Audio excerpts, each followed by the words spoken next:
Well, the province and communities along BC's coast are preparing for what this winter could well bring to our shores, and there's a lot of it. 1.5 million tons of debris from the tsunami in Japan last year. It is floating in the Pacific and it's coming our way.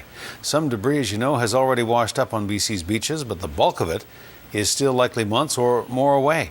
The province assures us we are ready, but as CTV's Andrew Johnson reports tonight, the people who live on the exposed west coast are not quite so sure.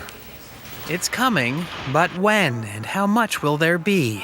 What we are using for forecasts are numerical models, and they're not perfect.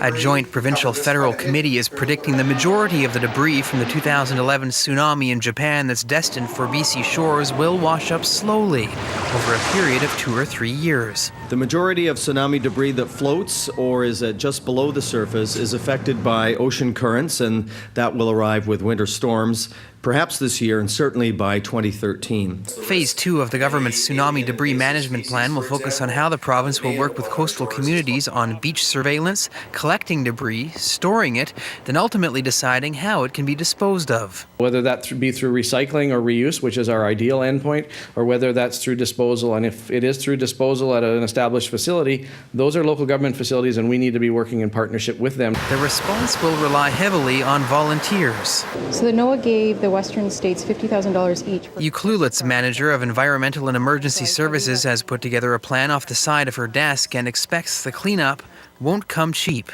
Just from all of the different steps in the marine debris end of life cycle, there will be a lot of costs associated. So essentially your first step is getting specialized cleanup teams trained up with appropriate resources. The mayor says the province is moving too slowly, and he's disappointed.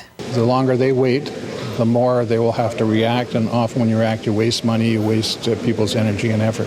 Others wonder if we really know what's coming. God help us if this ever got in the Georgia Strait, because it doesn't flush. This stuff would be going around forever. I mean, you could see ferries stopped. I don't want to be an alarmist, but there's always the possibility this could have a huge impact on coastal British Columbia. HICKS says a major cleanup effort would bankrupt a town like Port Renfrew, and in the end, the federal government needs to take responsibility for a Canadian problem. Andrew Johnson, CTV News.